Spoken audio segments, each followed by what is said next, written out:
Shawn Reed, Raul Torres, and the one and only Derek Menholt live today on the Wes Buck Show. Listen, I've never had any problem expressing my opinions, but what we're doing here is bigger than that. These are conversations that need to be had in an unfiltered way. Drag racing's all I've ever done. It's all I care to do.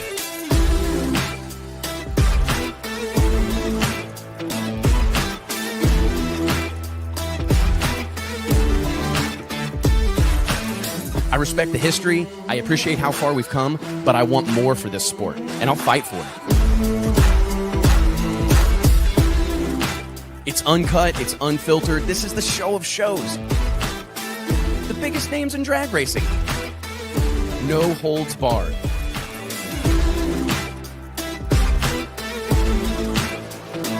This is the great American motorsport, drag racing. Prove me wrong, I'll wait.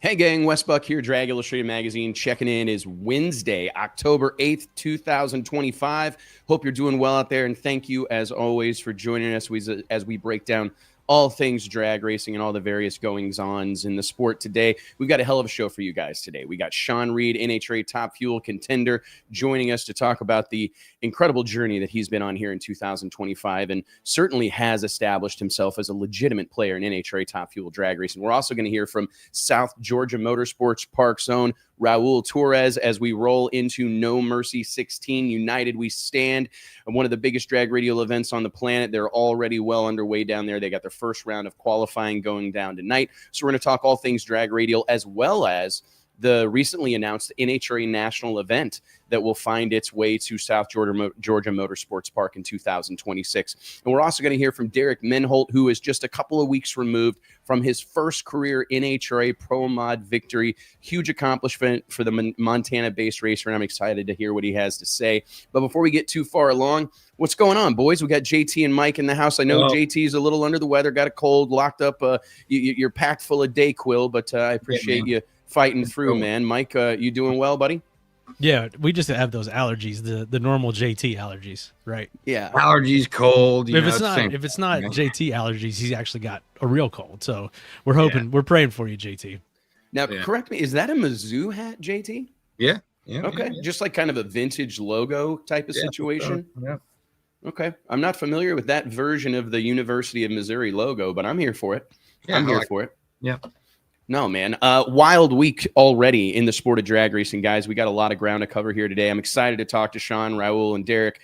But the talk of town, I'm sure you guys have been following it. One of the most buzzworthy things that I've seen in drag racing so far in 2025. What a weekend at FL2K down at Bradenton Motorsports Park. Tip of the cap to Vitas. That may stick. Victor Alvarez, Cletus McFarland, Josh Dowda, everybody down at Bradenton Motorsports Park. FL2K, by all accounts, was completely off the chain. The place was packed to the gills. Capacity crowd on Saturday. They sold out of tickets, and high drama. For those that don't know, there was quite the controversy headed into the semifinal round of Outlaw Stick Shift competition with $15,000 up for grabs and down to 4 cars. The call to the lanes was made for stick shift competitors, and by the time they ran around, by the time they got the cars in the lanes, unfortunately, Joel Granis, #1 qualifier and a real world beater in the H-pattern stick shift racing world. I mean, this guy, I've seen Joel Granis' name attached to stick shift racing for as long as I can remember. That orange and black Supra has been famed and feared. Hell, they've made a Hot Wheel out of this thing. I mean, he's one of the guys when it comes to racing with a 6-speed out here. And he was, as I said, #1 qualifier, but somehow, some way, lots of controversy around this. We can dive into it. Missed the call to the lanes. They ran without him. Competition by unfolded. Cletus McFarland goes on to win the event, and boy, the internet lit up like crazy. I mean, it was like the Las Vegas strips, lights everywhere, man. Joel Granis is frustrated, and obviously there's probably no worse way to lose a round of drag racing than to miss the call. Maybe you got to pay attention. You know, I mean, and he'd have a better case than that with the old PA You couldn't hear shit. With this new PA, everybody's talking about how awesome it is. You can hear it all over. And there's a WhatsApp, and then not to mention your fellow competitors rolling out of their pits and going right by and probably hollering and seeing. It's like, I feel like whatever, dude. I'm a pretty like open-minded, and I think context and nuance matters. And I mean, first and foremost, they're trying to beat the weather. For anybody that was paying close attention, they had accelerated the schedule on already. They were trying to beat the weather. They knew there was rain coming, and they wanted to get the race off. They wanted to deliver a show for the fans. And I think that would put the racers kind of on high alert. Like, hey, the schedule's been accelerated. We're probably going to need to be paying attention. And I think at some of these events, especially the events that kind of take on a lifestyle type of event atmosphere, there's a lot going on. There's tons of people in the pits. These guys are all content creators at this point in time. So I think people's attention kind of gets shifted away from what is actually happening because they're working on their own projects or interacting with people. I don't know what happened, but I do know that they ran the semifinals without Joel Granis, and Joel was very upset about it. Took to the internet, kind of became a finger-pointing thing. Was this some sort of conspiracy? Did they plan this? That's the best thing to do. Hey, if you have a problem, though, with anything at drag racing, going on the internet and getting all your Always followers, that's the most effective thing. We've seen it a lot this week. Facebook, whether you've got a YouTube show, whether you go on Facebook, man, whatever it is, no phone calls, no texts, no nothing. Take that shit straight to the internet. No, 100%. Highly recommended. It's hey, look at this. This is proof positive because look at the reception that this thing got yesterday. And I think that's how can probably. we argue? Well, so I'll flesh out the details of what goes on to happen. There's some finger pointing going on. It gets pretty contentious online. No one likes when their integrity is called into question, right? Yeah. It's when you start and we don't even fingers. We don't even know Joel that well or whatever. Right. We're making a joke. There was just a lot of that going on this week. Well, and it was Joel kind of pointing the fingers, in fairness. If you just look at this in black and white, it was some finger pointing was going on. And racers, it's an emotional thing. You're invested. You've traveled all this way. You've worked really hard. You put all this energy into doing this stuff. And I understand why tempers flare. I understand why things get heated because everybody cares a lot about what they're doing. And it's to them, it's the most important thing in the world. I think we can talk all the time about how, we're not curing cancer out here and none of this stuff is life and death, but it means that much to this group of people. I know that I take some heat for how personally I take things, but this is how I feed my family. This is drag racing is my life. And so I do take these things pretty seriously. So I have some understanding of how those things can kind of get bouncing off the rev limiter pretty quick. But it quickly ensued that Cletus McFarland, Garrett Mitchell, as he is known by his legal name, decides to throw out an offer. Hey, if you want to run it back on Tuesday afternoon, my car will be in the water box at 4 p.m. Yours can be too. You put up your $15,000 to my $15,000, and we'll see what happens. We'll see who's who. This thing became something of a prize fight atmosphere. The next thing you know, Freedom Plus is launching a live stream dedicated to broadcasting this single race. It's all over the internet. Bets are flying around. It became a thing really quickly, and as is history now, these two guys put their hot rods in the beam. You can see Joel Granis's orange and black Supra there in the pit side lane. Cletus McFarland, they flipped for lane choice, coin flip for lane choice. I'm going to turn this down a little bit so we can hear over Vic. Vic on the PA down there, Vic Alvarez. And really a cool moment, in my opinion. Like, this was a really cool moment for the sport of drag racing. A cool thing, I think, for this particular brand of drag racing. Has Outlaw Stick Shift ever had this kind of attention on it? I don't know. The next thing you know, you see Nate Prater announcing $25,000 to win at Streetcar Bragging Rights for Stick Shift Eliminator. So I think that this kind of poured some fuel on the fire. Both cars, high winding stick shift launch, dropping the bomb on them here, start rowing gears. And in fairness, they were off the line together, but Joel had him by Joel Granis was a 4:45 to the 8th mile to, I believe, Cletus's 4:54. So it looked like Cletus was about to be in trouble, but there was some sort of failure on Granis's side. Engine broke, something happened. You can see the thing nose over down there. before the 1,000-foot mark. And Cletus goes on to take the win. Wild scene, money changes hands. Some socks and shoes got left on the starting line. Some socks and shoes got left on the starting line.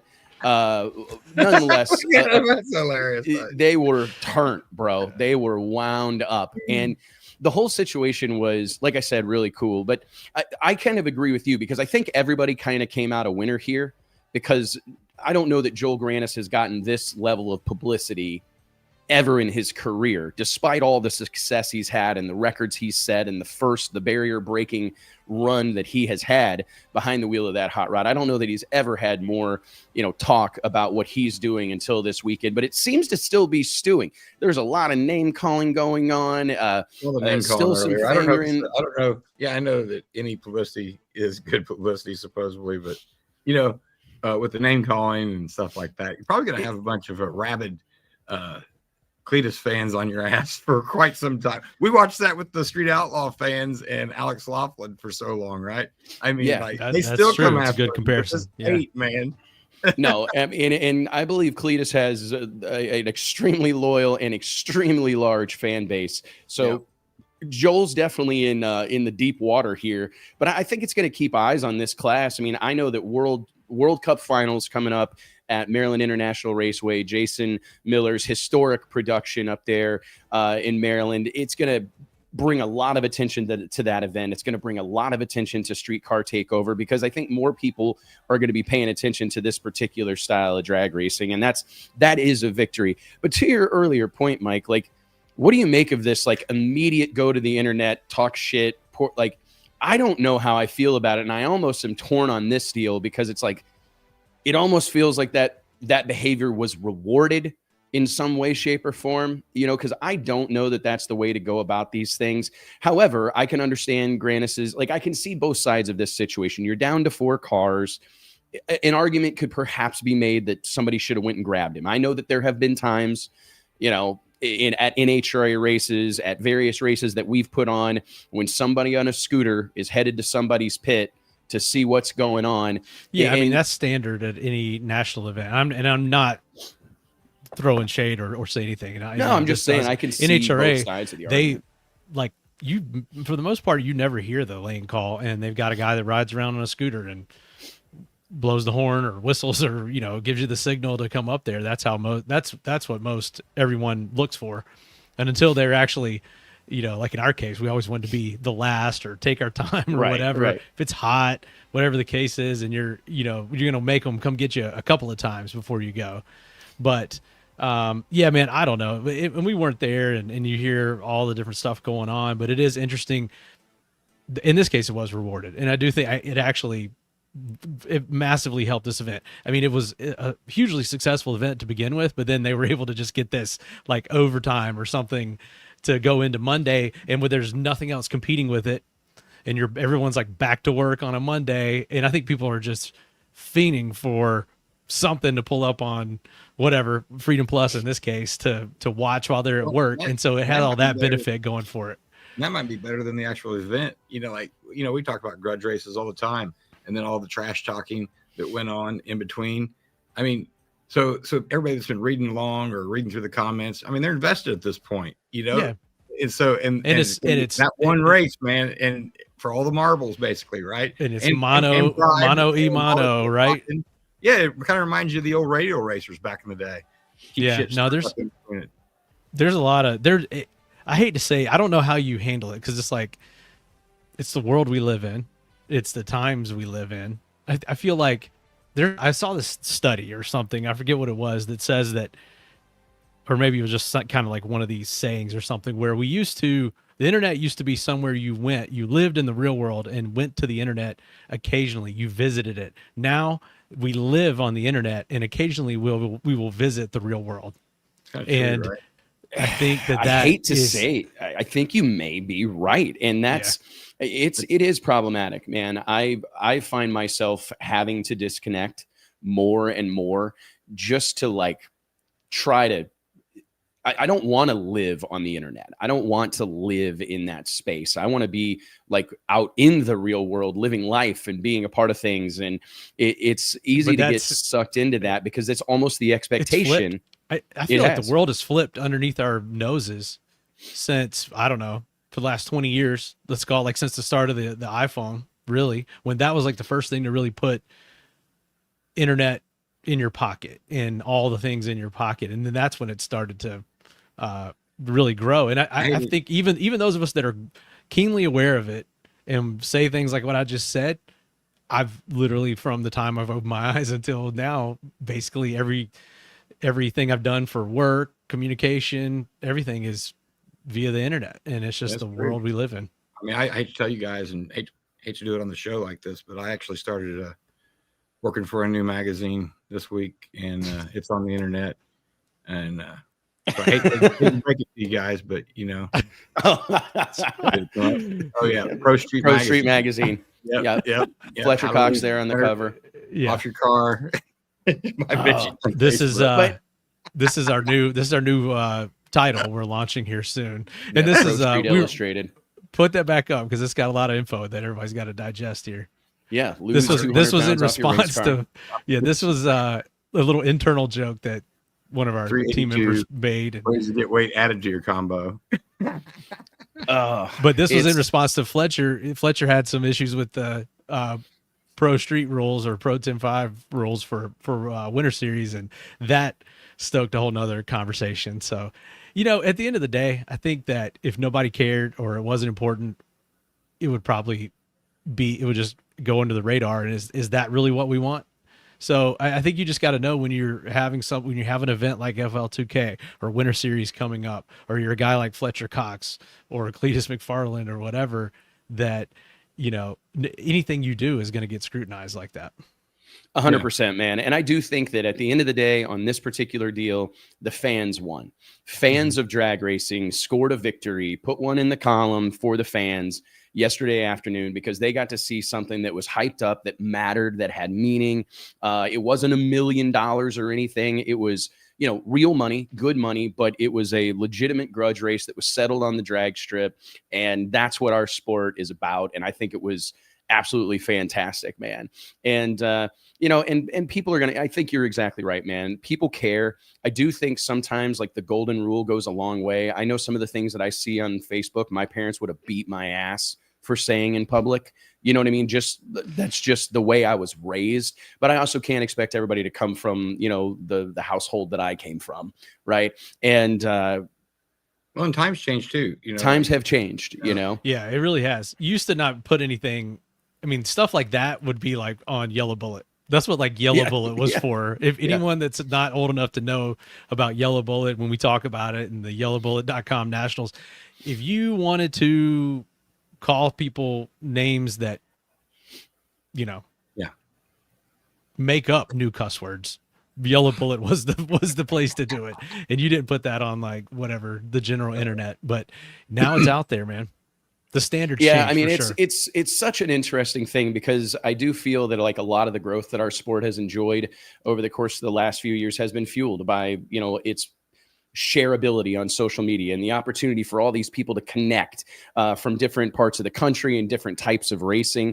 But it has certainly kind of opened the floodgates. I mean, I see tracks contend with this type of thing frequently, where they can do a million great things. They can do a million fantastic things for their racers or for their fans or for their sponsors. But one thing goes awry and all of a sudden it's on Facebook or it's on Instagram or Twitter. And the next thing you know, it's a dumpster fire and there's all this name calling and finger pointing. So it's a blessing and a curse that I think as long as we just kind of know it for what it is. We talked about that with JT from War in the Woods. Same thing, where they do all this good stuff all for the community, the amount of money it brings in, and the tourism, and how mostly everything goes well. But then they have one crash, and it's at a track that looks like that, and it, you know, is known to be a honky tonk, as Wes would like to say. And then that's everything that's on the internet is how that place is terrible, and it's a death trap or whatever. And so he was even like not pleading, but like, hey, let's make sure we talk about the good stuff. Because there's a whole lot more good stuff going on than bad. I mean, and that's like, Yeah. Lyle Barnett and Stevie Jackson were taking issue with some of our rules at the upcoming Drag Illustrated Winter Series last night on their show. And I know that I don't think they mean any harm, but it's like it does gloss over all the good that has come from this. You know what I mean? These three events, I feel, have been a real catalyst for growth in Pro Modified. And I go back to the World Series of Pro Mod in 2017. By all accounts, I mean, the NHRA Pro Mod Series was struggling. You know, there was really no high level place to go that was a grand stage, a big platform with a lot of eyeballs on it, the type of place that would allow you the opportunity to sell a sponsor, or allow you the opportunity to get, you know, a big money stakeholder or car owner to get involved, to pique their curiosity or to pique their interest, to get them excited about racing. And here comes the World Series of Pro Mod, 100,000 to win, invite only, all this pomp and circumstance. And the next thing you know, over the course of, you know, the next several years, we've seen Pro Mod blow up with cars coming out of the woodwork, multiple big money races going on all around the country, a variety of different things having success. And it's like, hey guys, let's not throw the baby out with the bathwater, right? I mean, didn't those Winter Series events have like the tightest 32 car field in history multiple times? Yeah, and despite me not being a Pro Mod racer, and you know, wow, dude, that's amazing. We've had for the last 2 years, those races have represented the closest competition in the history of Pro Modified drag racing. That's crazy for a bunch of non-racers, dude. That's impressive. And honestly, I take pride in the fact that I choose not to race. Like, I've had opportunities to race and do some things and chase some dreams, and I've actually turned away from them because I didn't think it was in the best interest of what we're doing. I felt like it would add a layer of complication. It would change my perspective. And I had some people really close to me, one of them being Keith Berry, a name I haven't mentioned here on the show in a hot minute. Former Radio versus the World dominating force, Keith Berry.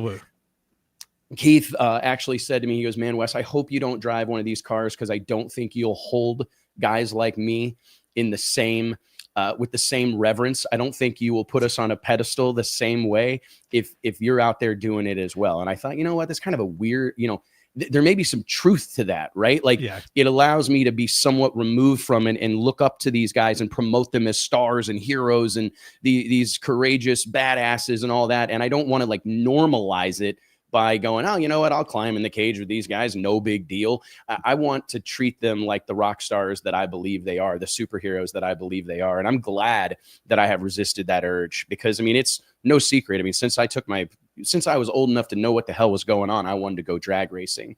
But I've also felt like what our sport needed was more people that were dedicated. I mean, I got my first job in drag racing in 2005. Late 2004 as a track manager, specifically because I wasn't a racer. The guy that I was replacing was a well-known racer, and it kind of complicated things every single weekend at the racetrack. And my ability to come in and be like unbiased, not invested in the outcome of the racing, was really our key to success. And I'm proud of that, man. And I'm proud of the competition that exists down in Bradenton for the 3-race Winter Series. And I think we're going to see this year, we're going to see even better racing. We had three races last year, 32 car fields separated by 600ths of a second. That was the average delta from number 1 to number 32, 600ths of a second, something that used to be reserved only for pro stock. Basically, the only place in the world that existed was NHRA Pro Stock. And now it exists at the Drag Illustrated Winter Series across 3 races, that simply qualifying for one becomes a resume line item.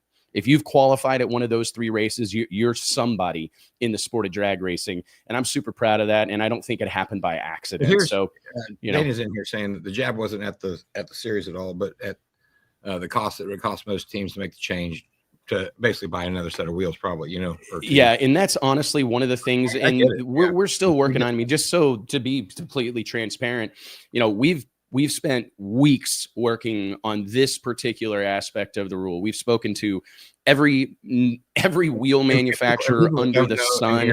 It's 18-inch to 19-inch wheels. So. And there is an issue across our sport with some variances in how these wheels have been measured. There was some effort made this summer. Modifying of wheels. There's no SFI certification above a certain. I mean, there's a lot that is, for whatever reason, hasn't really been addressed, I guess. And then, you know, it's on us now for whatever reason, I guess because of the spotlight or whatever. Yeah, heavy is the head that wears the crown, I suppose. Try to get a handle on it, and it hasn't been easy. To be honest, it hasn't been easy. I'll tell you, I got to give a shout out. We've had some great people that have worked with us, helped us, provided us information. And really, there's been a lot of effort going into just creating a uniformed way of how these wheels are going to be measured, how they're going to be spot checked in the tech building, how we're going to go about these things so that we can create some consistency. And I think that we're going to have some new tools in place that are probably going to become widespread in the sport. And it's taken people from NHRA, PDRA, our team, IHRA, all these different rules makers and tech officials getting together and agreeing like, hey, this is how we're going to police this. It needs to be policed. It needs to be consistently enforced. And we're trying to drive the bus on that. So while there may be some bumps in the road, the ultimate goal is to make sure that everybody's racing on a level playing field. And I'm not in the business of selling wheels. So the last thing I want to do is see any of our racers have to spend $1 more than is necessary to come be a part of what we're doing. But we're just, trying to go about it in the most effective, way possible. And we'll get there. I mean, we've still got some time, and we already, like the wicker bill rule. That was a rule that we were really passionate about. Mike and I talked a lot about these cars being light on the big end, making a lot of moves, especially as we see them making 220-mile-an-hour runs. And it's like, hey, we've got to do something to at least try to get ahead of this before we have some sort of incident. And we made an adjustment to the rules and said that it's heavily it's not mandated, but it is strongly encouraged to run at least a 1/4-inch wicker bill on the back of your car. And if you opt not to, that's your decision. But we do want to start down the path of protecting our racers.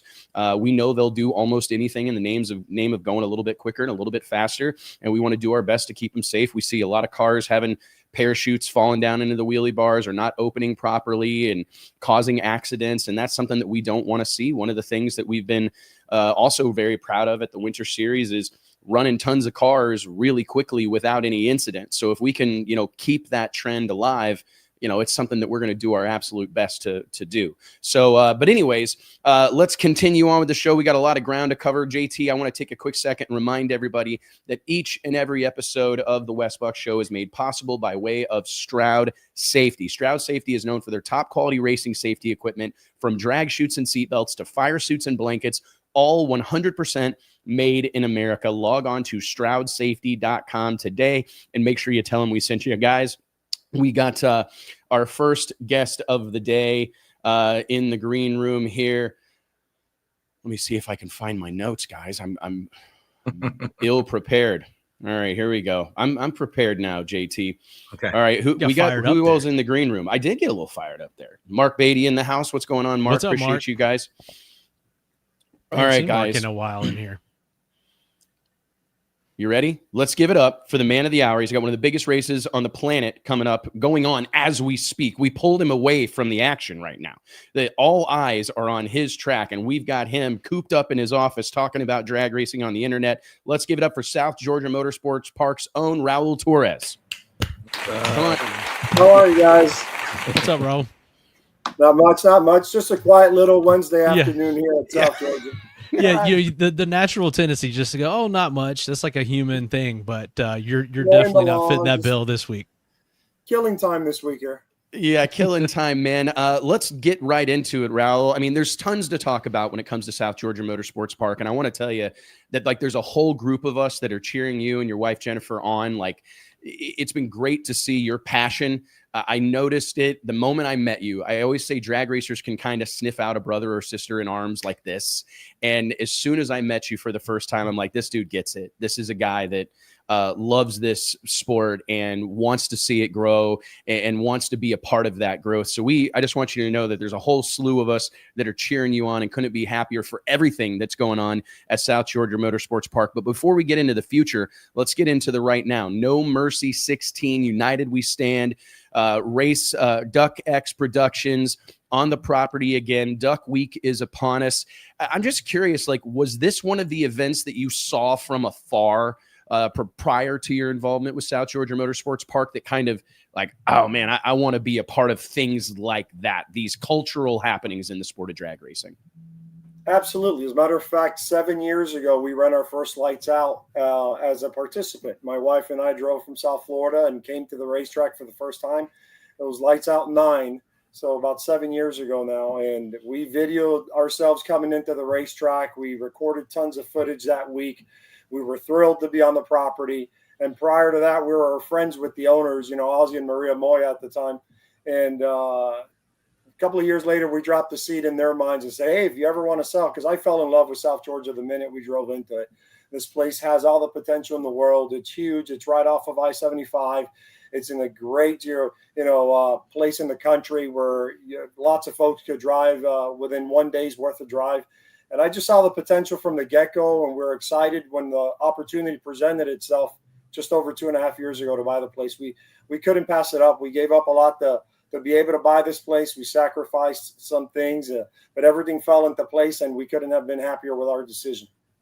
What do you think makes this year's No Mercy 16 stand out? I mean, beside the fact that I think that it is worth making note of the fact that how few of these events even make it to 16 years, or even make it to 6 years, let alone 16 years. I was kind of reflecting on that last night, getting ready to have you on the show. I'm going, how crazy is it to see an event like No Mercy, like Lights Out, these Donald Long promotions, Donald Long Productions stand the test of time like they have? I mean, we published an article about Victor Alvarez and Troy Perez Jr. returning to X275, and Troy said something to me that I found interesting that was like, we've been racing X275 for over 15 years. I mean, there's not a lot of classes of drag racing or brands of drag racing that have stayed strong for that period of time. What do you make of that, Raul? Just the strength in the enduring strength that these events have had.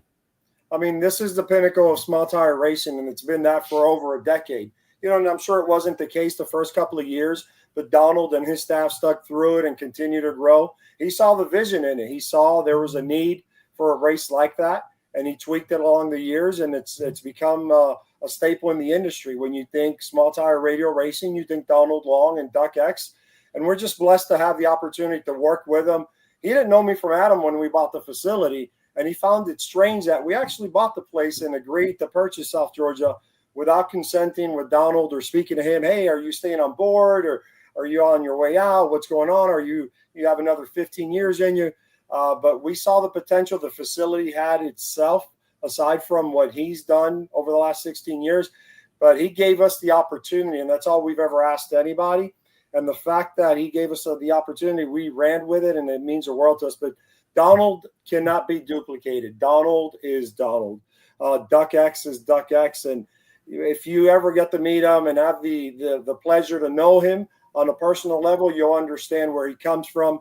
The guy's all about his racers. I understand the persona he puts on the internet, and he does a phenomenal job. Promoter of the year, year after year after year. And it's very hard to do. You get fed up every once in a while with certain circumstances, but for someone to stick through something for so long tells you a lot about that person's character, his vision, his drive, and he's nowhere near the end. He says we relit his fire, and I'm glad we're able to do that. So look forward to having Lights Out and No Mercy here for a very long time to come here at SGMP. Hey, I love to hear that. That's a good thing, right? Because we've had him on. We were joking with him earlier this summer when he started to get involved with some of these big tire pro mod events, or mixing the two events together.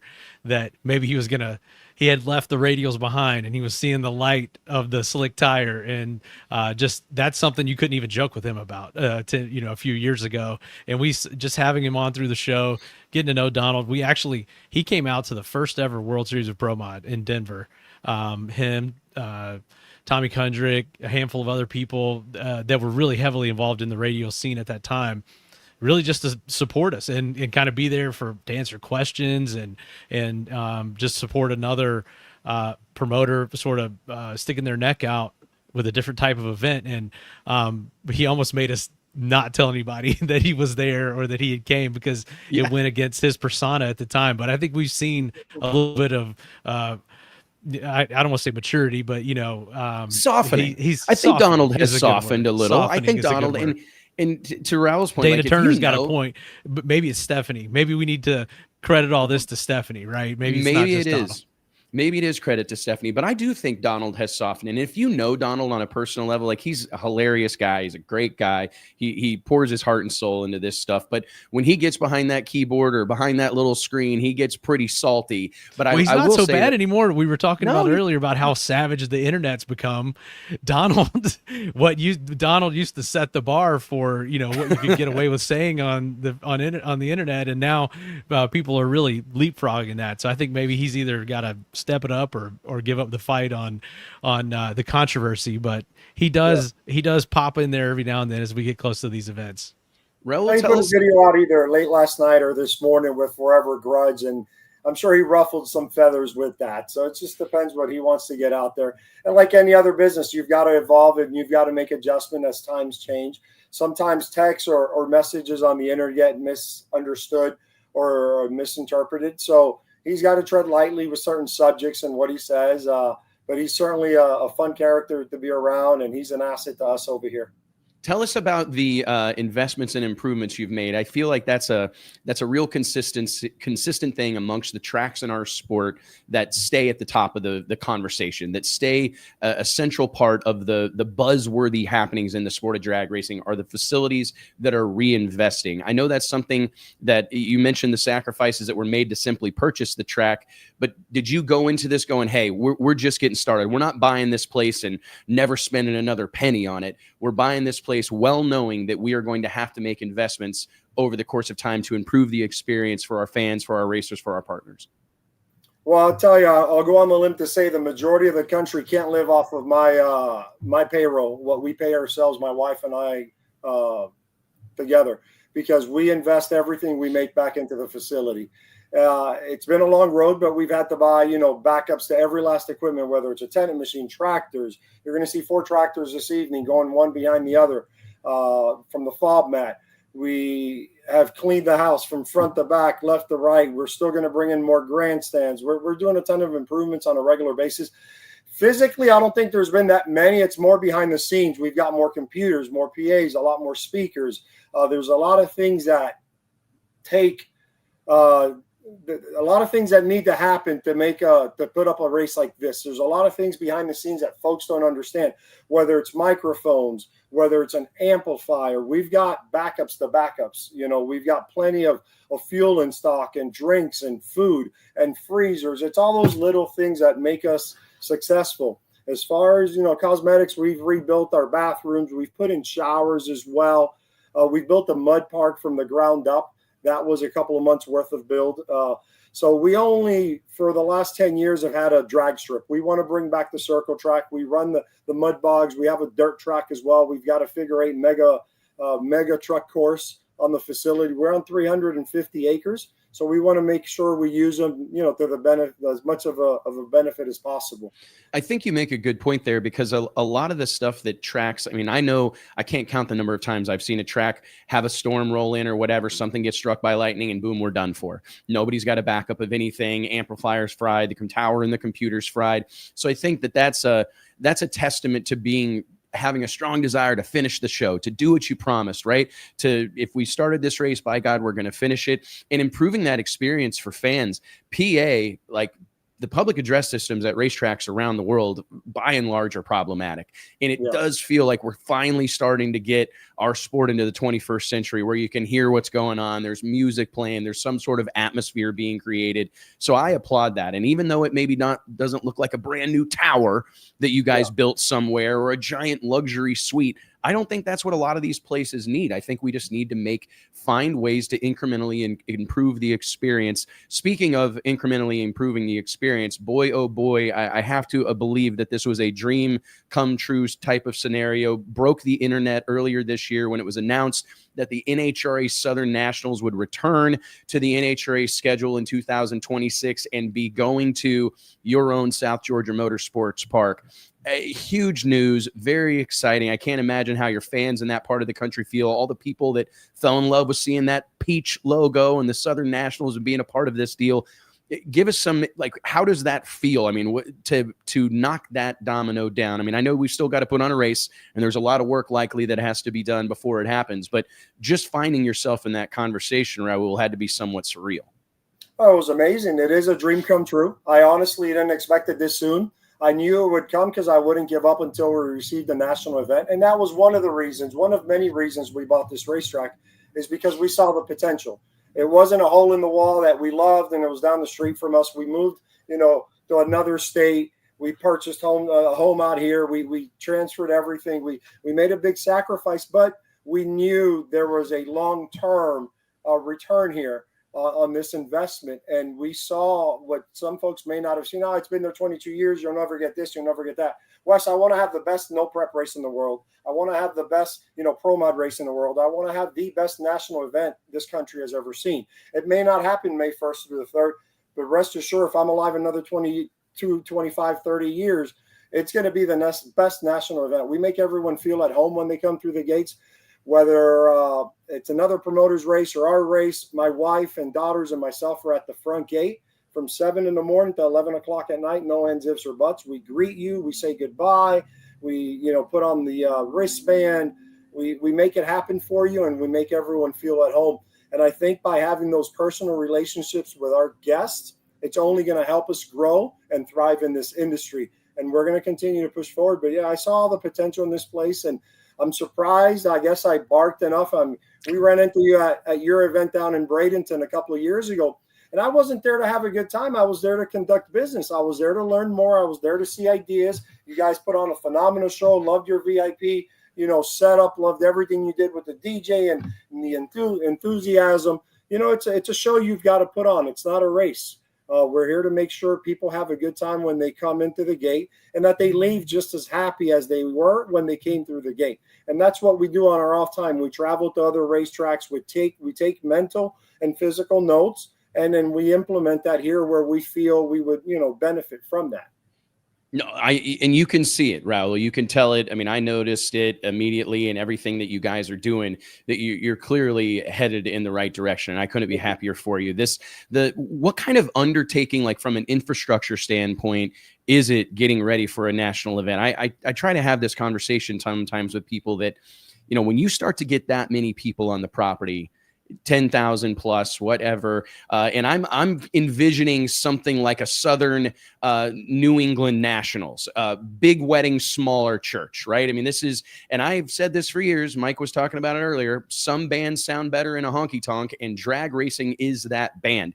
And when I say honky tonk, I mean a track that's got some soul, a track that has atmosphere, that isn't so sprawling that it's overwhelming, obviously big enough to conduct business, but still has that Saturday night drag strip feel.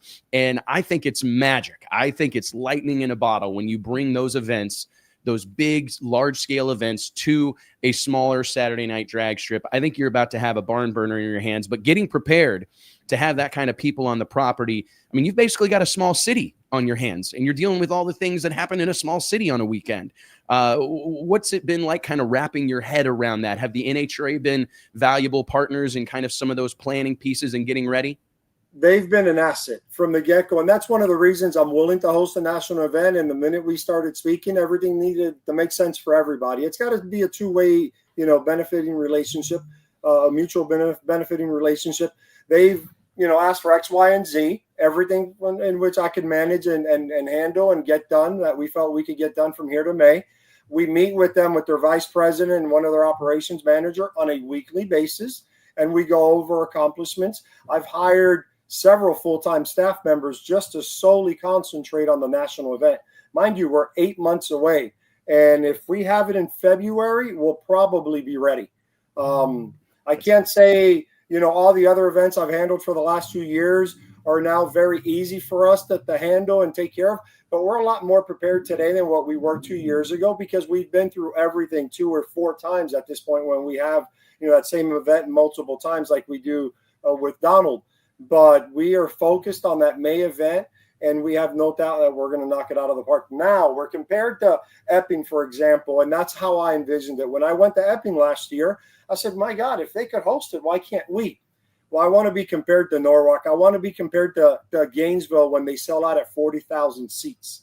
So rest assured, and I'll save this video, but at some point we want to sell 30 and 40,000 seats, which right now some people may say this guy's crazy. But they said 2 years ago, this guy's crazy thinking he's going to have a national event, and here we are looking at a national event dead in the eye, dead in the face. So we're going to continue to grow. We want to get past the first one to see how it is, get our feet wet, make sure we don't overcommit. But we've got a multi-year commitment from NHRA and an agreement in writing. So as we continue to grow, we're on 350 acres. The possibilities here are endless, huge shutdown. And you got the bones. I mean, they're all there. That place, we actually competed. I'm pretty sure we competed at the first ever event at that track, ADRL. When it first opened, like the concrete dust was not even blown off the track yet. Like it was wow. Fresh, but it was an awesome track and awesome facility with, the best of the best in the timing equipment, the scoreboards, the lighting, the pits were awesome. And then of course the track surface itself was phenomenal. The first ever 3-second nitrous run happened there. Was it that weekend, Wes? The first, ADRL event at South Georgia. ADRL Speed Tech Winter Drags. Yeah. So it's always been there. It's just like you said, getting all the rest of the stuff there to accommodate all the fans that are going to be there for a national event. So I certainly think you guys can pull it off, but you're doing it the smart way. Get it figured out first. Figure out how what you need, and then continue to grow from there. Well, one of our agreements. I'm sorry, Wes. No, go ahead, please. One of our agreements and what I requested and they abided by it is that we don't sell 20, 30,000 seats or tickets. We know what we could handle at No Mercy and Lights Out, and those are our bigger events, and that's where we want to start off with. So everyone did the numbers and figured out, okay, we need to sell X amount to make sure it's beneficial for everyone, and we committed to that. So we're not going to sell 20,000 seats yet. Once we get past our first one, maybe bring in 10,000 seats, and next year we bring in 15 and then 20,000. And as we grow, then we continue to expand. But I think the potential here is endless. There is no doubt, man. I'm curious, what's the reaction been like from the local community? Are people talking about this locally? Because I feel like this has to be a huge deal for Valdosta, Cecil, Adele, this has to be a significant happening. I mean, it's not like you don't already host massive events. I mean, we were just talking about Lights Out and No Mercy amongst a slew of others, but this is going to have significant impact on the local economy. Unfortunately, for whatever reason, everyone knows Top Fuel and NHRA national events, but they don't know some of the locals, believe it or not, will drive to Gainesville and used to drive to Commerce, but never come to Michael Hill's race, never come to a big money bracket race, never come to No Mercy and Lights Out. So yes, they all know about it. Our phones do not stop ringing. I've been invited by the tourism board. I'm speaking in front of 5 senators on Wednesday. I'm sorry, 5 state representatives on Wednesday regarding the NHRA event there in Valdosta. Wow. Everyone's reached out. The community is extremely excited. The county immediately jumped on board. The Chamber of Commerce and I speak on a regular basis. I've got all their cell phones. They've got mine. The relationship here with the local politicians can't be better. I know there's been some history and it got annexed and curfew was added years ago for whatever reasons. But we've put in a request about 3 weeks ago, and it's now going to public hearing to change our hours of operation. And if the board had to decide today, they would vote for our change of operations because they enjoy what we're doing. The county manager in December says, Raul, I don't know what you've done, but over the last 18 months of you owning that place, we've had 0 complaints about the racetrack. And that's how we operate. We're very black and white. We don't cross the line. If you tell me this is what I've got to do, this is what I'm going to do. We're very honorable and disciplined and structured, military-like at times, but it tends to rub people the right way because, whether it's the bathrooms that are cleaned or concessions is fresh, or we stop at 10 o'clock on a Tuesday night like we did yesterday. Unfortunately, we had to send maybe a dozen, cars to their pits because they couldn't finish their last pass of the night, but it was 10 o'clock and I'm not going to go over 10 o'clock and risk my license or being fined. And they understand that, the racers understand it, but we put in a request and the county's very willing to hear and willing to make those adjustments. Now the public has their right, because the public hearing is going to be held. They have the right to express their concerns, and we'll address whatever concerns they have, and then they vote out on it after the public hearing. I'm excited for you, and that means it's so good to hear that, because that's what these racetracks need. I think we would find ourselves in a much different situation if those were the type of conversations that were being had between local community, managers, people that are prominent parts of the community, and these track operators. Like, hey, let's find a way to work together. Let's find a way to make this a win-win, because having these live event spaces that serve more than just one purpose. I mean, you're talking about mud bog, circle track, figure eight, drag racing. I mean, that's a lot of different cast of characters that you're bringing into that place. Each one of those types of racing have their own segment of fans. So the opportunity that is there for the community is enormous to keep these hotels booked up and these restaurants full. So I'm really happy for you, man. I'm not surprised at all, to be honest, to hear that being the case. And I'm looking forward, to it, man. It's been a minute since I've been like excited about a specific NHRA national event. I feel like over the course of time, many of them have started to feel and look the same. And that's why the Texas Stampede of Speed coming up this week at the Texas Motorplex is so fun, is because it's so decidedly different than what you experience at most NHRA national events. And I think bringing that big wedding to the church that is South Georgia Motorsports Park is going to be one hell of a show next spring. Yeah. And if I could add something, if there's any track operators or owners out there listening, I think it's our responsibility to reach out to these local leaders and extend, a welcome hand and open arms, and offer the facility, offer help.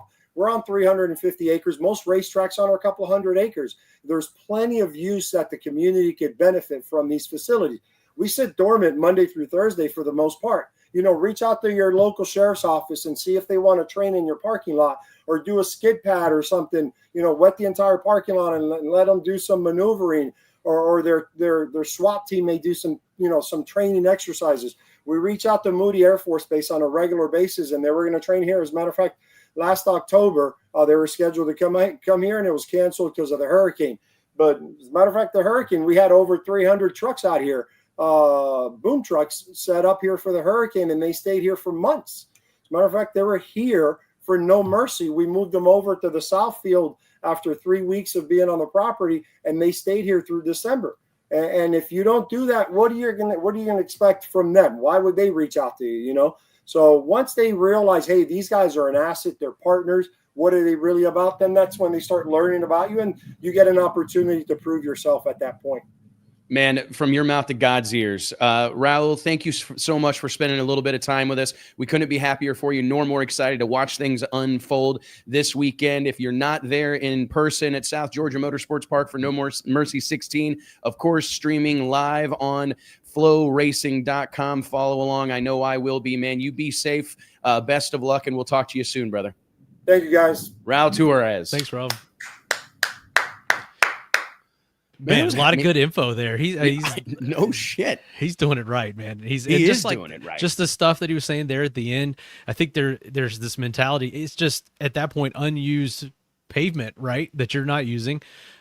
Why not extend that offer for someone to use it, or in an emergency like that in the hurricane, and go ahead and like get that goodwill. I think a lot of these facilities, wait for something to go wrong, or wait for the olive branch to be extended the other way.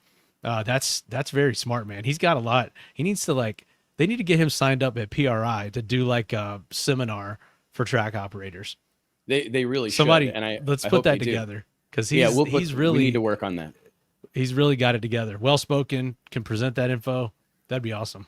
No, it would be great, man. And like you said, a lot of value there. Guys, I do want to take a second here and remind you that each and every episode of the Wes Buck Show is brought to you by Redline Synthetic Oils, formulated to win, proven by you. We're talking about a brand trusted by the best in the business. Ty Tutterow, Steve Torrance, Callie Mills, Spencer Hyde, Scott Palmer, Tommy Franklin. The list goes on. These aren't just weekend warriors. These are champions, killers, and contenders who rely on Redline to get it done. Formulated to win, proven by racers like you. Check out the full product lineup at redlineoil.com. We've got another heater in the green room right now, just a few weeks removed from his first ever NHRA national event victory in Pro Mod competition. Guys, let's give it up for my buddy, Montana's own Derek Menholt. Thank you, Wes. What's up, buddy? What's up? Oh, we got the gong. Where the hell? How do we get a gong in here? Okay. We got a gong sound. Derek, what's going on, man? Do you make it? We tried to have you last week, but you were making that 4,500-mile drive across the country back to Montana. You home safe and sound? I am, yeah. It's got back to work. It was quite the trip from Charlotte to St. Louis and back. So. Oh, unbelievable, man! But but it had to be a pretty enjoyable ride home with that that statue in there with you, that iconic NHRA Wally Trophy. We got to dive right into this. I mean, you jumped into the NHRA Congruity Pro Mod Series in 2025, make the decision to run all the races and compete for a world championship. And had your moments, found yourself in the final round a couple of months ago, your first final round, finally get the job done in the final at St. Louis, going up against Mike Castellana, a titan in the pro modified racing world. How'd you feel going into St. Louis, Derek? I mean, did you feel like the program had kind of turned the corner and was headed in the right direction? Obviously, everybody on that list is a real tough competitor. Yeah, the whole class is crazy tough. But I think after we got done and when we went to Flying H, I think it's kind of where we felt like we turned the corner, and the car started performing better. We've had less, little problems, but that team's definitely come together with Scott and Steve. They've got a desire to win, so they'll figure it out. They definitely do, man. So take us through, the final there. What's going through your mind when you roll up under the archway there at Worldwide Technology Raceway, and you've got to race Mike Castellana, notoriously good lever, got Frank Manzo standing behind the car calling the shots. I mean, you're in shark-infested waters at that point. I mean, was that at all surreal for you? I mean, I've known you from, I believe, the beginning of your big tire door slammer journey, dating back to the first World Series of Pro Mod out in Denver, Colorado, when you were getting your feet wet behind the wheel of a twin turbo 68 Camaro. And here we are all these years later with you winning races at the highest level of competition. But those, I mean, I don't know about you, but Mike Castellana is one of those guys that may well be on my Pro Mod Mount Rushmore. So to have to run him in the final, I mean, what's going through your head? Why is he muted? You're muted. You what? Oh, you were muted for a second. Okay, start over. Uh-oh. Oh, sorry. Something's going on. I think I'm... Hold on. Try again. Kick him off and bring him back. JT, knock him out of the chat and bring him back. What in the world? No, it's still bad. Might have to leave all the way and come back. If you're still in here. Yeah, leave and then click the link again, buddy.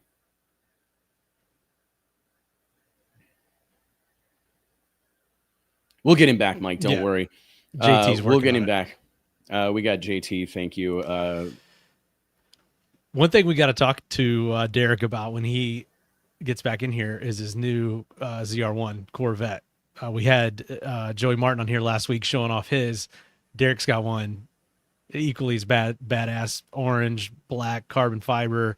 That's going to be his NHRA car next year. So I'm curious to see. There's a lot of those cars that are going to be out there. I think that Tim from Synergy told me that he sold 23 of those bodies. I'm pretty sure that's the number he told me. So I think you're going to see a ton of those cars. His is one of the first ones, Derek says, and I think it may be the only one, at least for the start of the season in NHRA Pro Mod. Will be interesting to see how that car performs. We got Derek back. Yeah, we'll try him again. I think we're all good now. So we're good. I don't know what happened. Yeah. You might have got a text or something. Who knows? Tell us about that final round. I was talking about Mike Castellana, how that moment might have been, or at least to me, seems like it would have been a pretty surreal happening. Yeah, just getting to race Mike or any of these guys that you line up against, I've been watching them for a long time, and it was an intimidating deal just pulling up next to him. So, no, what about blowing the thing up and then parking it in the winter circle and it's got bungee cords wrapped around it to hold the belly pan on and everything? I mean, like you said, there's you'll take a win at whichever way it comes, but that was certainly an interesting final round. Yeah, it was when it blew up, the chutes come out, and I thought he's coming around me, and whatever happened with him, he couldn't get it back under control either. So, yeah, I assumed he was coming around, but didn't. No, hey man, and like you said, I mean, you got to take them however you can get them. But it's like, I mean, it was kind of an eventful race day. I mean, it looked like it was shaping up to be this like bottom 70s affair, and the next thing you know, the track, you know, it seemed like guys were having a hard time navigating the track and, you know, dealing with all these various things. What do you make of the quarter mile racing? My experience with you has been 8th mile racing, being around you in the 8th mile competitions. But what is this running it out the back door been like? Have you enjoyed it? Has it been everything you thought it would be and more? I mean, it's clearly a little harder on parts, it would appear. But I'm curious what's your kind of stance on it overall? You know, I've always liked quarter mile racing. So even when you did the first World Series, it was quarter mile. Yeah. You know, the 8th mile deal to me has never been that appealing. It's just, you know, I get it, and it is definitely easier on parts though. But yeah, I've always been a quarter mile guy. No. So Mike wants to talk about I was going to say, I was going to piggyback off that though. What if you got an invitation to run the Drag Illustrated Winter Series in its 8th mile? Would that change your mind a little bit? Yeah, it'd definitely be there. So. All right, we'll have to keep you on the list. I just wanted to make sure that you were interested.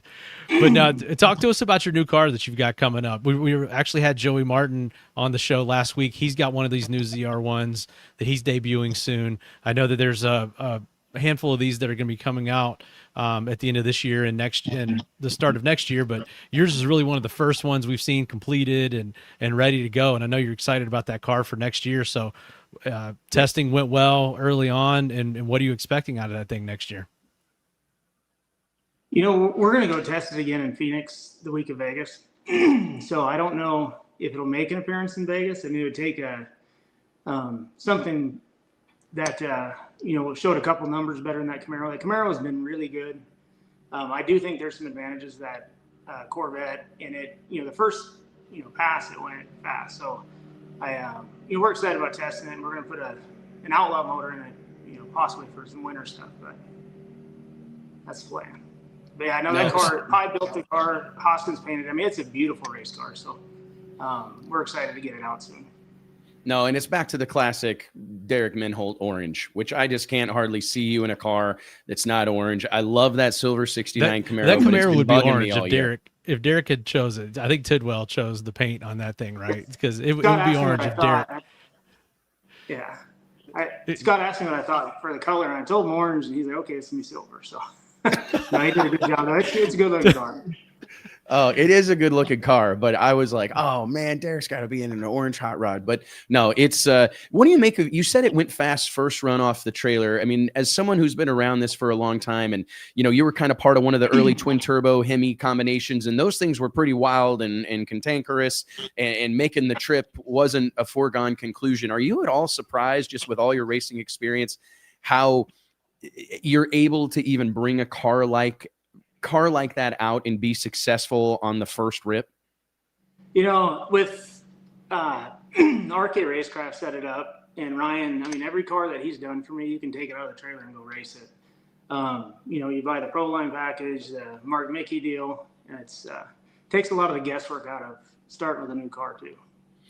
It's kind of crazy. I mean, I like between Ryan, Rakestraw, you've got Justin Elks at Modern Racing that essentially offer this turnkey service. And I think it's a really important thing that has been slept on for a long time, because I can't count the number of like new race cars I've seen roll out, and you see this guy that spent all this money and invested all this time and energy in the car, and they get it out there and they're struggling to get it to idle. They're struggling to get it to do a burnout. They're struggling to stay, you know, fighting all those little new car gremlins. And it feels like through the last, I don't know, however many years it's been, that this turnkeying race cars has become a kind of commonplace. I see a lot of guys kind of hit the ground running, and I think that's good for our sport, because I think we've seen plenty of people go out, struggle, fight all these gremlins, and then ultimately go, I'm going bass fishing, right? I mean, do you think that contributes to keeping, you know, new blood coming into our sport? Oh, I think so, for sure. I mean, whether it's, you know, Proline's deal or Tetaro's deal, or, I mean, I think there's obviously packages you can be competitive up front without, you know, years and years of struggling. So, you know, Stevie's got his deal. I mean, I think there's a lot of places you can go and get that right away. Right. Yeah, it's like an expectation now. It's more about the expectations of the racers too. You know, they don't have, there's no time, there's no off season. I mean, there's racing year round. There's not a lot of time to just go, you know, I'm going to lose this season as I figure this car out. Like, you got to hit the ground running these days. So I think that has contributed a lot to this. Yeah. To run a quarter-mile car in NHRA trim, you know, with no, you know, engine plot, no drive shaft plot, it takes guys like Steve Petty or Brandon Stroud, you know, to get a new car to even make the trip. But I'm glad we got those guys on our side.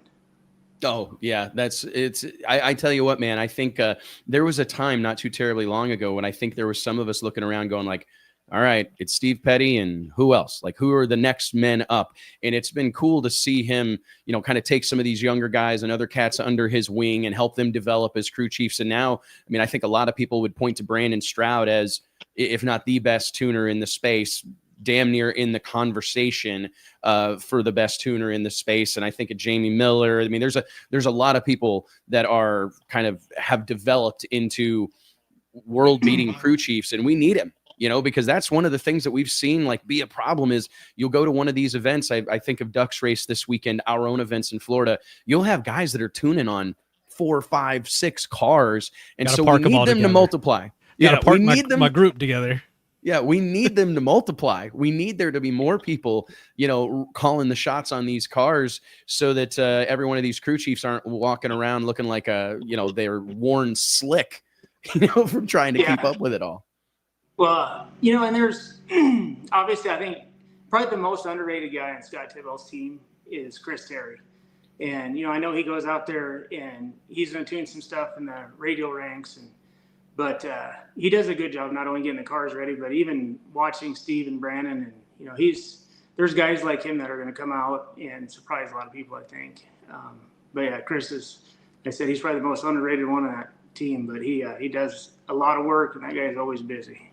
I tell you what, you're right about Chris Terry. And I met him the first time, like tuning on Shane Stack's car, I believe, in radial racing 100 years ago at Huntsville, Alabama. And to see what he's done. And I've had many a high level team owner, high profile guy tell me that's one to keep your eye on, because he's as sharp as the day is long. And and like you said, a hard worker that can do about anything. And I'm just glad to see young people that are still involved in this space. I mean, I remember going to these races and it felt like everybody that was in the crew chief role was, you know, 60, 70 years old, been doing this for 100 years.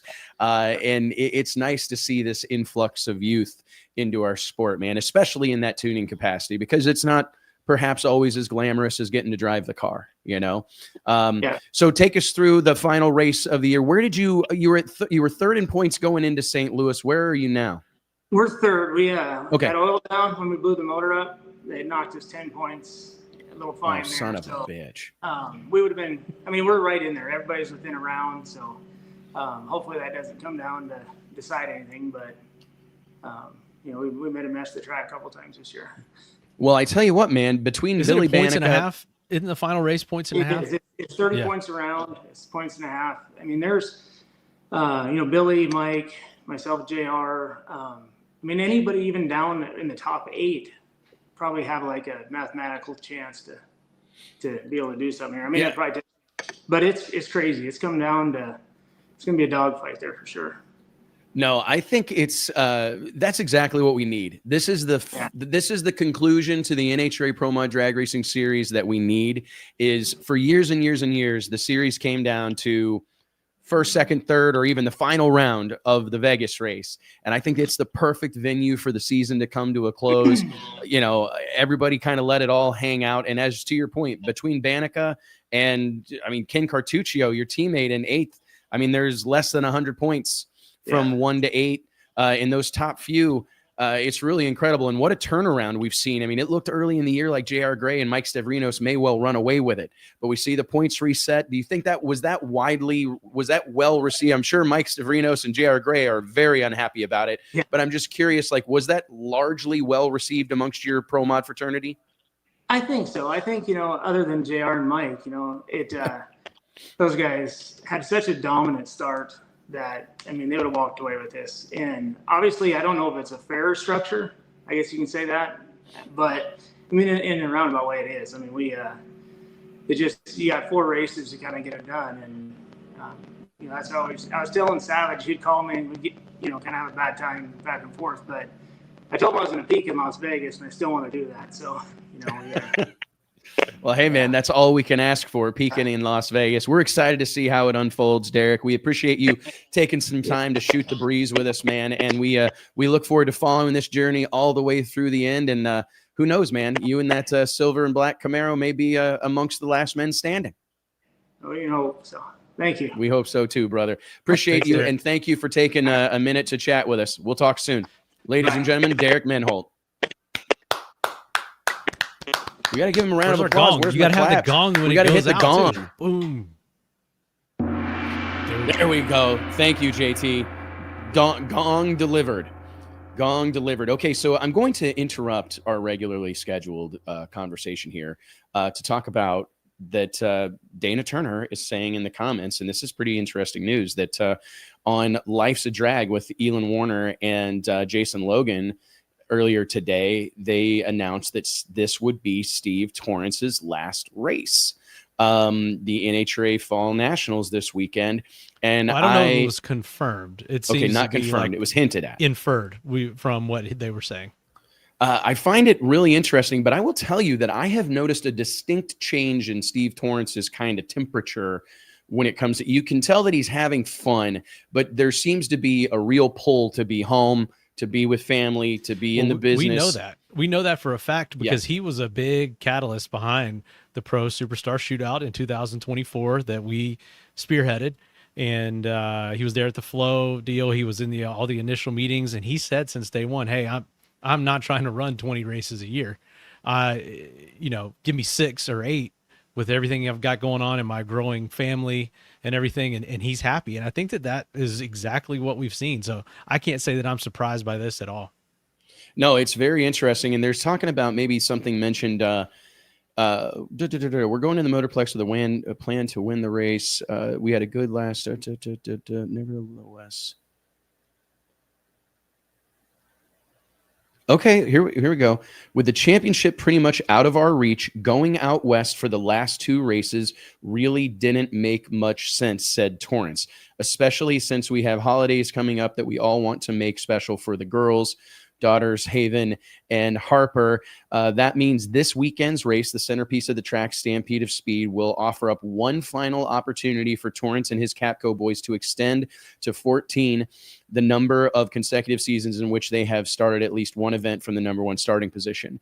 Wow. So, I mean, I do believe that is, despite running an abbreviated schedule this season, by all accounts, Michael, I think it is confirmed that this will be their last race of Steve Torrance's season. And this is a big story, man. Dana was saying earlier here that he's not returning next year. That was also said somewhere, or the rumor. Well, let me keep reading. Allow me to keep reading. I mean, I'm learning as we go. But it is, even if, go ahead. But this has been coming. I think the writing's been on the wall. And he's making a business decision, making a family decision. And I think that, like we talked about, that he would like to see a shorter schedule, or, have something more of an exhibition series like what the Pro Superstar Shootout was, and maybe was hoping to be the start of a small series that piggybacked off of that. We don't know where that's going to end up either. We don't know necessarily what Pro's plans are for their annual preseason test session and what that may look like next year. So we'll see. But definitely, it's silly season's getting ready to start. It's kind of crazy, man. You got Dallas, Pomona, Vegas, like it all starts around this time. It really does. And I think that's huge news, man, because I feel like Steve Torrance, I've been saying this for years. It's no secret that I'm a big fan of Steve's. And I think that he has been a star waiting for them. But I venture to say NHRA for Steve. I actually hadn't even thought of that, but I mean, I would never say never, but that would kind of surprise me. I think more you'll just see him run a limited schedule. Yeah, I think that you'll see him run or be done entirely. I mean, how many of these drivers have we talked to? I didn't want to say that, but that very, very well could be the case also.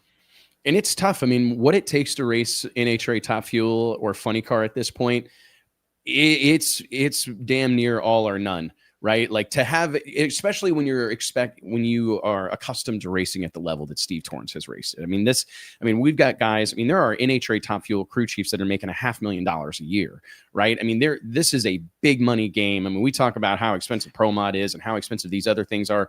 I mean, there are guys whose payrolls for their Top Fuel the Capco team is a shining example of that. And they made it well known that maybe it's not well known. We know in the industry, like, how did they keep their team together for so long? Their core nucleus, they took care of their people.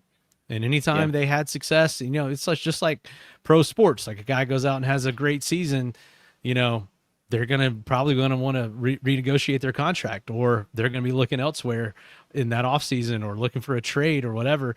And they were able to keep that core team together for many years and win all those championships.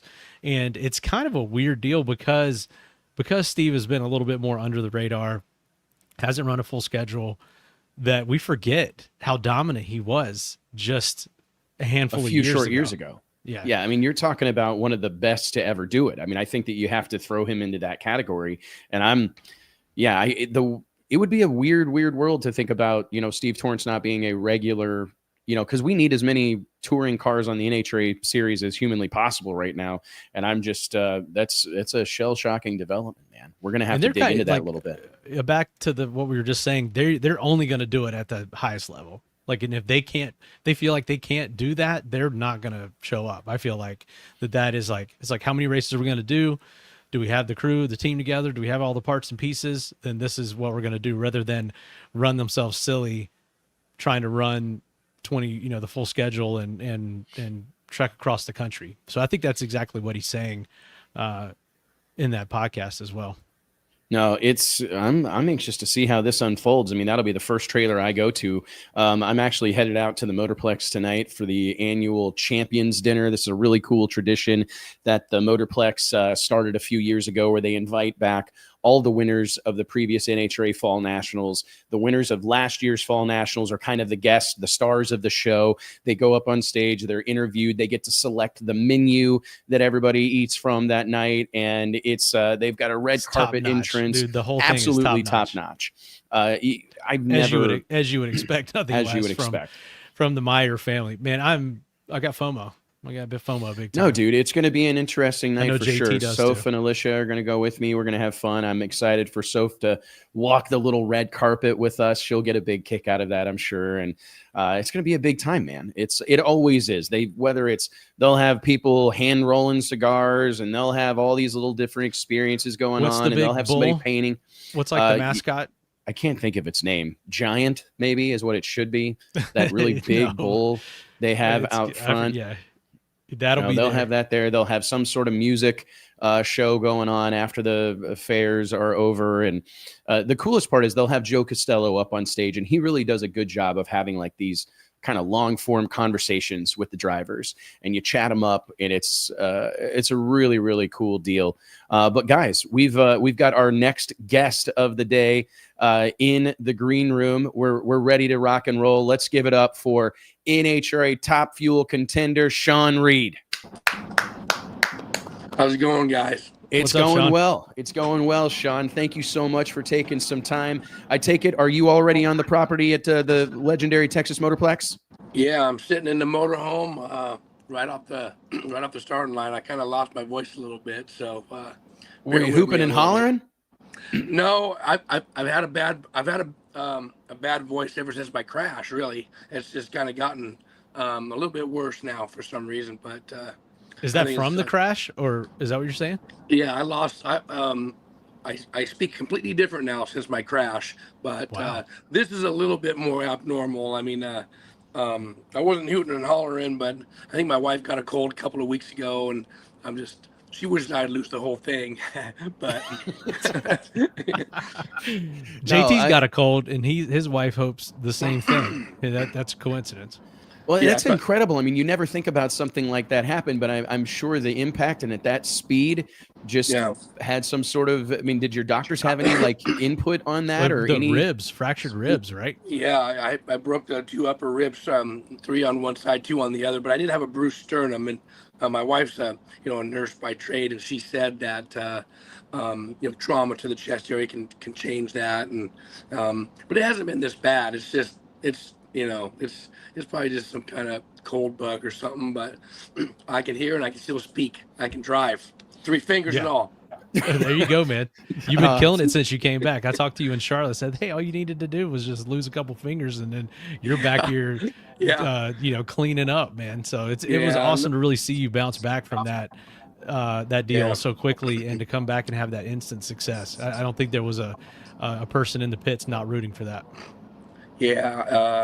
Pretty storybook to come back as soon as I did. I really wanted to come back. I wanted to come back in Indy, but I said as soon as I can touch these fingers, I'm coming back. And man, I was a quarter inch away, but that they probably wouldn't have cleared me anyway. It was still pretty hurt there. And but went over to the IHRA thing and tested over there and did pretty good, and then went to Ready and just crazy. I mean, I think even Doug Glitta was happy for me. It was just crazy.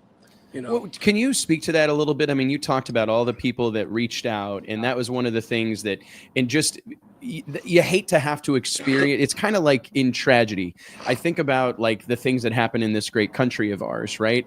Unfortunately, it tends to take something really bad happening for everybody to kind of put the bullshit aside, recognize that life is not black and white, right? There's nuance and context to all of this, and we're all here trying to live free and happy. What was it like to experience that outpouring of support? I mean, I'm sure you've been a part of this scene for a long time, but was it shocking? Because it seemed like people were coming out of the woodwork expressing concern for you. I mean, and that speaks to the impact that you've made, but I'm curious what that was like. Obviously a bad deal, but to be on the receiving end of that, Shawn, what was that like? It really is it's nuts. It's crazy to me that, like I said, like after the accident, I remember day to day, but now I really didn't remember 2 weeks. Like I would forget, on Wednesday, I'd forget things I did on Tuesday. On Thursday, I'd forget what I did on Wednesday. It took a couple of weeks to get into that. But when I had thousands of, messages and texts and phone calls, I mean, from, Jim O, Rick Ware, Joe Maynard, of course, Tony Stewart, all the drivers, and really when I'm sitting there, behind the ropes, starting the car, or hanging out in the pits, there's so many fans and people that come up to me and they're like, man, I'm, glad to have you back. It's been, that was terrible. It's, it's just, you're an inspiration. And I'm just like, I kind of look like, I'm just Shawn Reed. I'm a small fish playing in a big pond. And, no, it's, you almost, you gotta go, you gotta get near death before you can get famous, I guess. And that's kind of what the thing is. And, it's been a crazy ride. And even though, the last 2 races, we've just missed by a 1,000 to Brittany in Charlotte and, 3 feet to Sean Langton last weekend. And the car's still running good. We're on it's going down the track most every time. And, you got to do that and see the whole run before you can, maybe try to go a little faster. Last year we were trying to go too fast and smoking tires a lot, and even early in the year. And that, kind of just changed that. We got a whole different mentality than we had, Can you tell me about like overcoming, was there any like mental barrier for you? Like just like one of my own story, I tore my bicep 3 years ago. And I remember my doctor telling me that like, your arm's going to be fine, but it will be a head thing if you ever trust it again, like to pick something up, to do a pull up. And I still find myself 3 years later or whatever, like grabbing a hold of something and kind of thinking twice about it. I can't imagine what you're facing, having to climb behind the wheel of a freaking 12,000 horsepower, 300 mile per hour race car. What was that process like? Well, In the beginning, I just, Mr. Tough Guy, where's my car? I'm ready to go, blah, blah, blah. I mean, people ask me and I'm like, no big deal. And then, the truth of the matter is when they strapped me in the car in Columbus, Ohio, I thought, what the hell am I doing? This is stupid.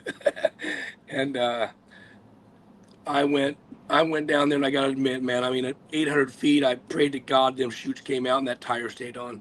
And I really did that for 3 or 4 passes.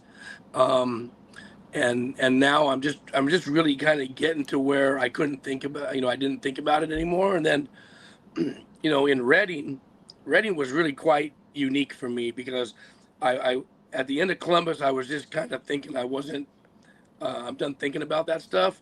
And then I went to Reading and qualified okay there.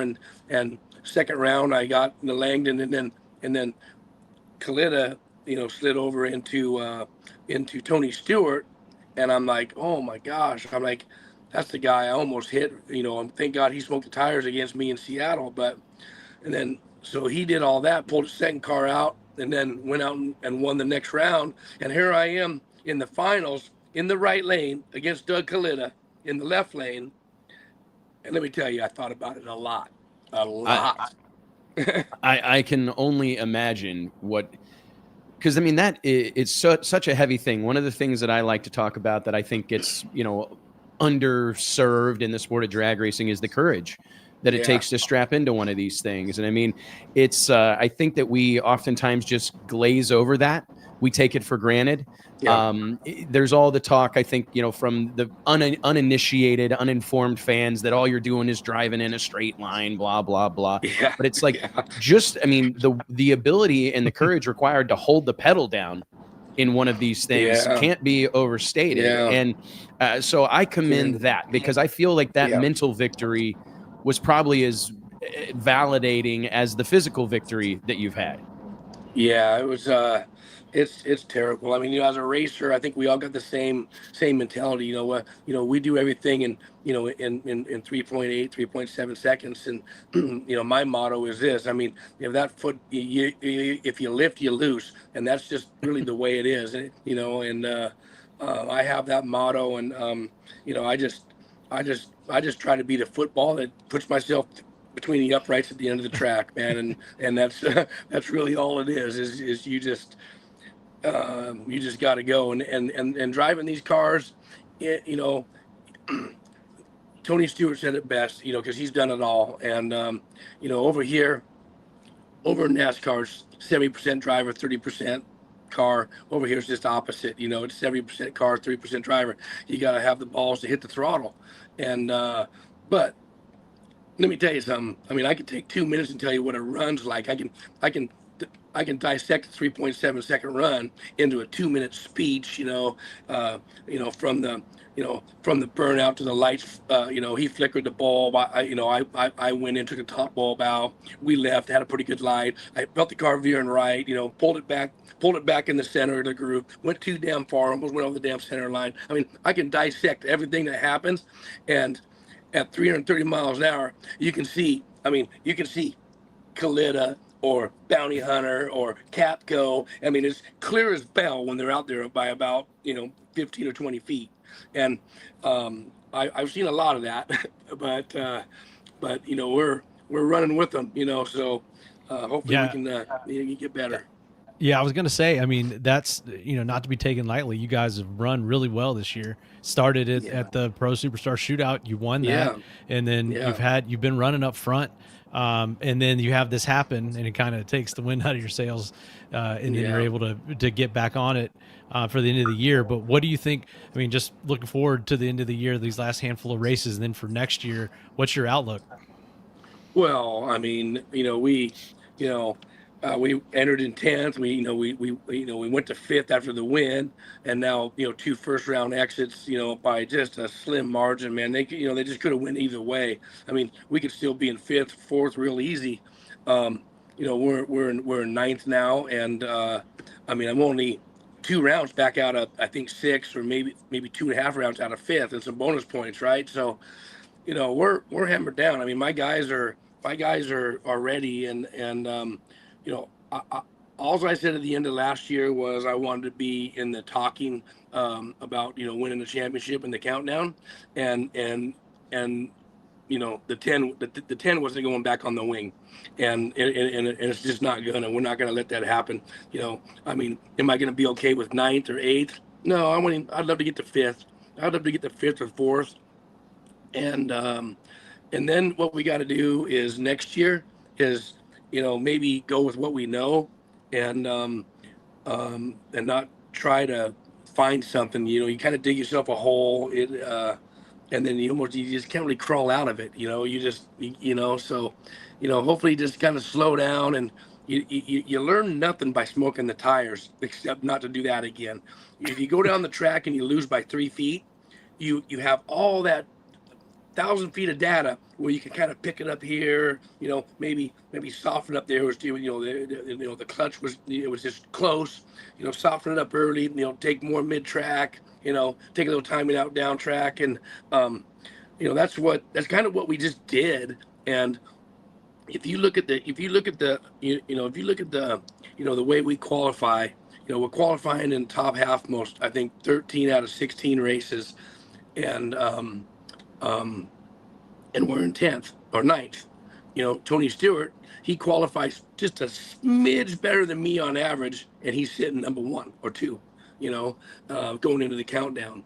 Because, you know, so it's just really all about going down the track. It's really about going down the track. We got to go down the track. If you leave that ball short of the hole, it ain't going in. You know, so. Be there, no doubt. What do you make of the fact that you guys have what you've been able to do as a one-car operation? I mean, I know I don't want to lump you in or be disparaging at all as like a lower budget team, but a guy that's out here doing it on his own, a privateer, not a bunch of brands on the side of the car, a guy that's chasing his childhood dream of racing Top Fuel. I think it is absolutely badass to see you in the conversation as you're talking about, Shawn. I think it's something you should be super proud of. And I know there are those of us that have maybe thought in the past maybe the Nitro dream wasn't quite alive the way it was 20 years ago, but I think that you may be flying in the face of that. I mean, do you take an extra degree of pride in the accomplishment and the success that you're having, being the fact that you guys are doing it on your own and doing it on a lower budget? I mean, do you feel that should be inspiring to maybe get some more teams out here to try it? Yeah, I mean, I think it's pretty dang cool, but it's kind of the way it's kind of the way I've set my whole life up. You know, I mean, I started my business with a $100 bill in 1998. No partners, didn't even know how to type. You know, told the IRS lady came to my door one day, and I said, "Nah, get out of here. I ain't talking to you." She came back a half hour later with the sheriff. She said, "I'm coming in." You know, I mean, I've made every mistake known to man. I promise you, before I learned it, and you know, I built my race boat. And I won a lot of championships over there in the boating, and I you know, I mean, there was no money over there either, you know, and I just take I take what I got, but I've always had the will to win.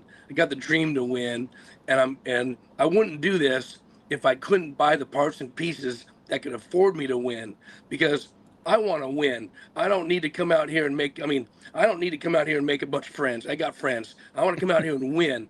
And if I make some friends along the way, which I have, that's awesome. Right. But I'm here to win.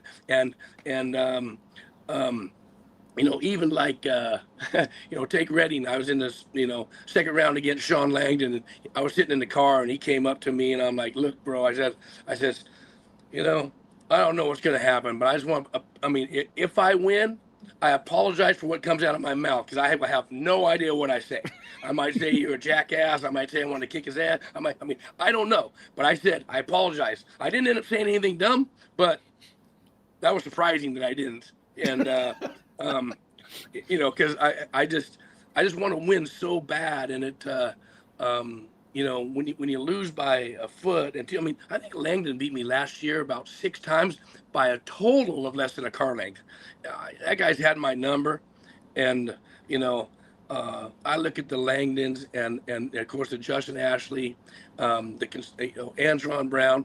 These guys are so consistent on the lights, man. It's like it really helps Mike Green's tune-up when you can go, look, man, I think the track we can go 75, but let's just throw a 78 in that sucker because we know our driver's badass, right? And I'm trying to get there. You know, I've never driven anything on asphalt except for a top fuel dragster. I didn't grow up in a junior dragster. The lights in the boats are way different than what I see now. And I realized that I could be better on the lights, but there's a lot of people worse than me. I'm pretty consistent in that 75 to 93-ish area. Just depends on how the rollout set up. And what I do know is the harder you try at something, the worse you're gonna get.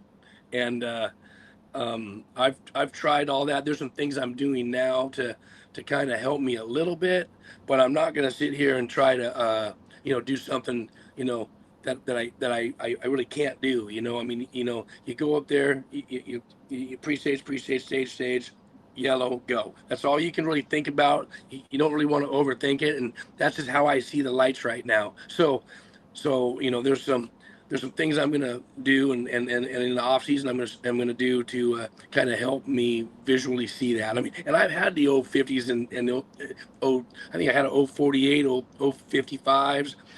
So I know I can do them. It's really about a concentration thing. It's really about that. When you can concentrate and everything comes easy in the car, the burnout, the backup, goes into reverse easy, everything's good. The less you can think about that stuff, the better you can be on the light. My dumb ass would be staring off in the grandstands, looking at people. I tell you what, man, I tip my cap to you guys. I used to have these conversations with my buddies like Danny Rowe. He would tell me, he's like, I'm pulling into stage and I can't help but notice that there's somebody wearing a Metallica shirt in the front row of the grandstands and looking, it's like, and these young guys we've never seen the starting line be as competitive as it is right now. And what a difference it's made for Justin Ashley. I mean, put them guys in contention for a world championship. I think everybody's kind of staring at him, but I do feel like he has elevated the expectation, and a lot of you men and women are rising to the challenge. Yeah, he's he came over and sat in my car last race, and he says, yeah, my foot pedal's just like that, man. Maybe a smidge more upright. And I'm like, I love him. I'd spend the 10 grand to let him drive my car one time, and I want to see that 029 in my car with him in it. Because I think my car just moves a little slower. I think old Green's got something going on good. Now, that's not taking anything away from Justin Ashley. I think he's the best. But there's so many ways to make a car move quicker or slower. It's just how you set it up, and the tug and all sorts of stuff. So, and even on Sunday, I mean, it's like, people can roll it in 6 inches and and not take the top bulb out and have an 050. Now, Justin's not doing that. Trust me. He's just damn good. But there are a lot of people out there that roll it in 3, 4, 5 inches and, have 40s and 50s. And, they talk about it on the TV about, great light, blah, blah, blah. They're not that great, So. How much, is there a lot of disparity or difference in how people have their pedals set up in Top Fuel?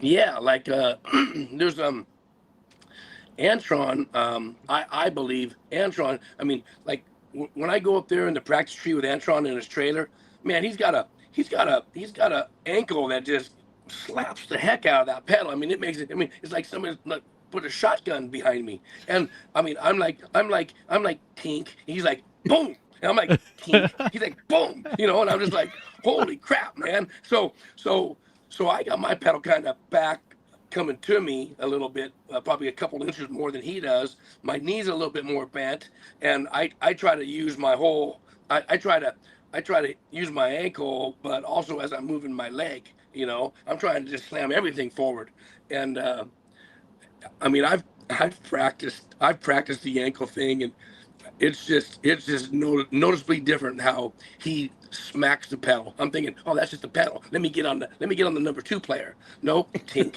Boom, he's just. I mean, it's just nuts. I'm just like, my ankle don't move like that. you know. And I just that's funny, man. We actually hear from that, like pro stock people that have their clutch pedal set up differently. And, you know, a lot of them have it where they leave with their heel, and it's got like, I don't know. I mean, how much throw do you think these pro stock clutches have in them, Wes? Like, not much. Next to nothing.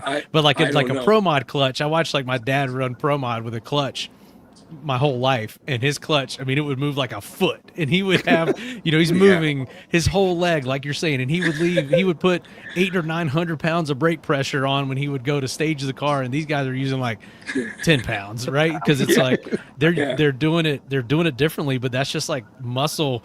And for a guy like Antron's size to have that kind of muscle in his ankle to do that, that's just years and decades at this point of perfecting it. Yeah, well, you know, I mean, you know, he does run a business now, and you know, back in the day, you know, he was just a lucky guy that gets to drive a lot of stuff and got paid to do it, and you know, that's the difference between a lot of these. You know, I mean, take everybody in the top 10 right now. They you know, probably got a lot of time. You know, I'm trying to make $20 million over there in Washington State, so I can take the $2 million I make and blow it all right here. And you know, I was working before I talked to you, and I'll be working after I talk to you, because, you know, by God, I'm 2 hours ahead here. So, you know, you're making some extra time. We better let you get back to it then, so we can keep you out here. We gotta have you out here next year and for the foreseeable future, man. I think that. Go ahead. I've committed to my guys for next year, some way, you know how. I mean, you know, the sponsorship's a little bit slower coming than I thought it would, but, you know, winning takes care of a little bit of stuff, and you know, that one win, you know, one of my sponsors I have, you know, Rich Ryan over at HRO Heavy Duty Truck Parts, they've stepped up and committed a little bit more than double what they committed this year, which, you know, in the big scheme of things is not a $1 million deal at all. But man, when I get his checks every month, I almost start crying. I mean, they're just they come the first of the month, and they're just it's just every little thing means so much to me. You know, I mean, you know, Mark Beatty and Redline. I mean, getting you know, being Team Redline. It's just a bunch, and it helps me stay out here. But you know, working on a few things. Hopefully, I can find a you know, a few more partners, and we can compete with these guys. I know that. No, it's clear as day, man, and we couldn't be happier for you, man. We need guys like you out here chasing the dream, inspiring another generation of people to do the same. And will I see you tonight? Are you going to the Champions Dinner? I am going to the Champions Dinner. I'll see you there about 6 o'clock, brother. Yep, I'll be there. All right, buddy. Well, hey, thank you so much for spending some time with us. I got about a 50-foot walk over there, so I'll be there. Fantastic, man. We look forward to seeing you. Thanks for joining us, and good luck this weekend. All right, man. I'll see you guys later. Thanks, man. Shawn Reed, ladies and gentlemen. Thanks, Shawn. Man, he's great. How do you not? He's underrated interview and personality. Like, you know, we're not trying to bag on NHRA, but they're not doing enough stuff with Shawn Reed over there. Like, I mean, he's good. I talked to him at Charlotte. I ran into him like parking the golf cart. He's getting off his scooter. He's trying to just head to the starting line, and he's talking to me just like that right there. Like, you know, taking all the time in the world. And I'm like, wow, I didn't realize that this guy was had this much in him. And I mean, that's he's another good asset. So it's great to see him running well this year and bouncing back from his situation, and probably expect more from him next year. I tell you what, man, I'm fired up for this guy. I think the sport, those are the relatable characters that we can grow this thing on the back of. I know that he's not like some 20-something or whatever, but this is a guy that a lot of people can relate to that. A lot of people can relate to somebody that's working their ever-loving ass off to chase the drag racing dream, spending every dollar they make. Having fun, having a good attitude. And having a great time doing it. It's a pretty amazing thing. Some not to mention that are missed a lot. They really are. But guys, Mike, thank you so much. A huge shout out to all of our guests, Derek Menholt, Raul Torres, and of course, Shawn Reed. Lots of great conversation today. I can't wait to do it again next Wednesday right here on the Drag Illustrated YouTube channel. If you like the conversations we had today, you want to be a part of this movement, helping us spread the gospel of drag racing and grow and build this sport we know and love. Remember to click subscribe, like the video, leave a comment. We love to hear from you guys, and thanks for being a part of this, and we'll see you next week. See ya.